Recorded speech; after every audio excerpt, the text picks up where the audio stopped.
Welcome to this quick guide where I'm going to show you how to create a USB rescue disk with Ventoy. And if you get any value out of this video, please click the like button and subscribe to the channel. But to get started with the guide, I'm going to show you how I create a bootable USB rescue disk with free utilities that you can use to fix your computer on the day that it crashes. Now, the first thing that you'll need is a blank USB flash drive. I recommend that it's at least 16 gigs in size for the ISO files that I'm going to be using in this guide.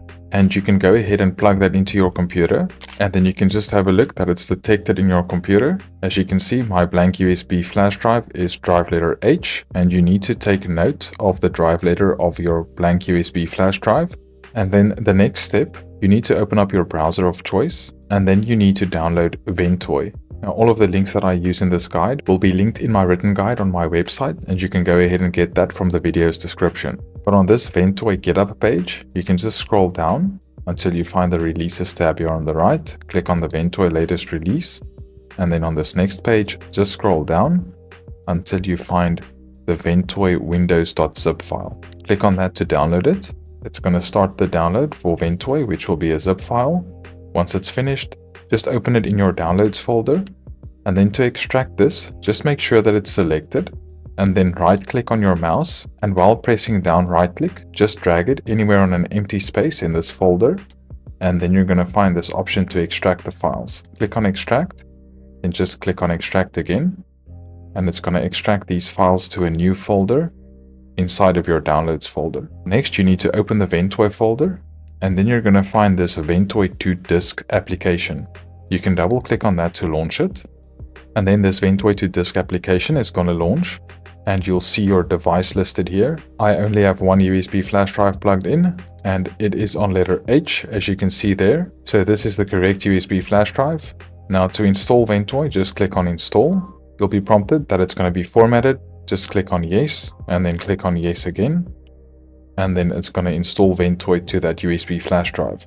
Now, the great thing about Ventoy is that it can boot in both legacy and UEFI systems, meaning it can boot in older systems and newer systems that have secure boot enabled. Now, once it's finished installing, just click on OK, and then you can close all of these windows.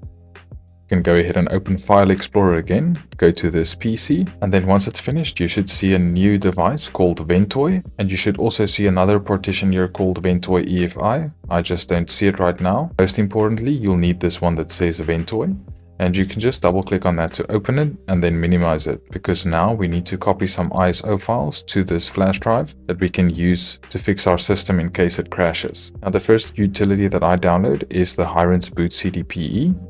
And once you're on the web page, you can just click on the download tab here. On this web page, you can see all of the tools that come with the Hirens Boot CD. And to download it, just scroll all the way down until you find the file name. Click on this Hirens Boot CD ISO file, and then it's going to start downloading that ISO. And it's almost 3 gigs in size. Now, this ISO file is a bootable Windows pre-installed environment that has a bunch of utilities that you can use to fix your system, and you can go to the screenshots tab on their webpage to have a look at all of the utilities and how you can use it. And I'll also be showing you in a bunch of my other videos on this channel how I use the Hirens Boot CD to do various things like cloning disks, doing data recovery, fixing Windows, and all of that. So you can go ahead and subscribe to my channel if you're interested in seeing some of that content as well. But to continue with this guide, I also recommend that you download the Windows 10 and 11 ISO files. To do that, you can come over to the downloads page for Windows. And on the Windows 10 downloads page, you can just scroll down, and then you can download the Windows 10 installation media. You can click on Download Tool Now, which will download the media creation tool for the latest version of Windows 10. Then you can click on it to launch it. The media creation tool should launch on your system.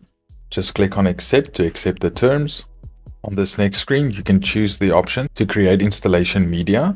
Select that option, then click on next. And then you can change the language, edition, and architecture for this Windows ISO file, or you can just leave it on the recommended options for the PC that you're currently using to download this ISO file, which might be the best option for most of the people watching this video. But if you're more tech savvy, you can uncheck this option, and then you can change this to 32-bit, or you can select both. For this example, I'm just going to use the recommended options for this PC and then click on Next.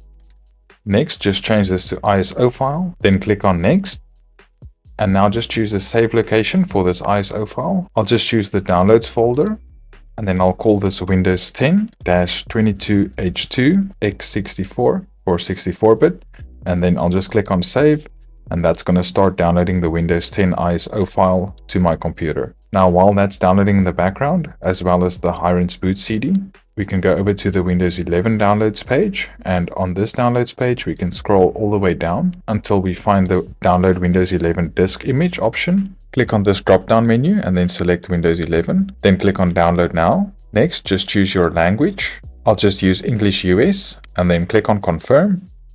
And then you can click on 64-bit download, and that's going to start downloading the Windows 11 ISO file. So now we just need to wait for all of these downloads to finish, and then we can copy all of these ISO files to the Ventoy disk. Once all of these ISO files is finished downloading, you can then just go ahead and close all of these windows, and you can just exit out of the media creation tool for Windows 10. And then you can open your file explorer, which should still be open on Ventoy, but you can navigate to your downloads folder. And here you should see the ISO files that you just downloaded. Now you can go ahead and you can select all of them. And then you can just right click on any one and click on copy. Then navigate back to the Ventoy disk. And then just right click on the Ventoy USB flash drive and paste all of those ISO files on the Ventoy flash drive. So once you've copied all of these ISO files to the Ventoy USB flash drive, you can then use this USB flash drive to boot from one of these ISO files. And obviously you can add more ISO files like Linux or Ubuntu or any other bootable ISO file that you want to add. But most of the time I only use these 3 ISO files here. So to boot from this flash drive, you can restart your computer. While your computer is starting up, you need to press the boot menu key so you can select the temporary boot device. For me, it's F12, but you need to find out what key you need to press so you can select another boot device. Now, as you can see from the screen here, these 2 options are my USB flash drive that I just created. Now, this first one is the legacy boot option, and the next one is the UEFI boot option. Now, for this Ventoy rescue disk, it doesn't really matter which one you use here. But something very important that I need to show you is if you select the UEFI boot device and you have secure boot enabled, you might get a screen that looks like this, which says there's an error and it's failed the secure boot check. If you do get this, just press enter, and then you can select this option that says enroll key from disk, then press enter on the Ventoy EFI option. And then if you scroll down, you'll see this option that says enroll this key in Mock Manager. Then press enter, go down, press continue, and then go down and press yes. And it's going to enroll that key. Once that's done, click on reboot, and then you need to press the boot menu key again, which for me is F12. And once you've done that, and you navigate back to the UEFI option that we used earlier, and you press enter, it's going to boot to the Ventoy screen. Now, once you see this screen, you can select whichever option you want to boot from. For this example, let's just use the Hirens boot CD. And if you press enter, and then just leave it to boot in normal mode and press enter again, it's going to load the Hirens boot CD files. And then once it's eventually started up, you'll be booted into this Hirens boot CD PE Windows 10 environment. And like I said earlier, this Hirens boot CD has a bunch of useful utilities, and I'm going to be creating more tutorials on this channel about that, as well as the Windows 10 and Windows 11 ISO files to do a clean install of Windows or repair Windows on your computer. But this has been my guide on how to create this Ventoy rescue disk, and I hope it's been useful. Please like the video, and I'll talk to you guys soon.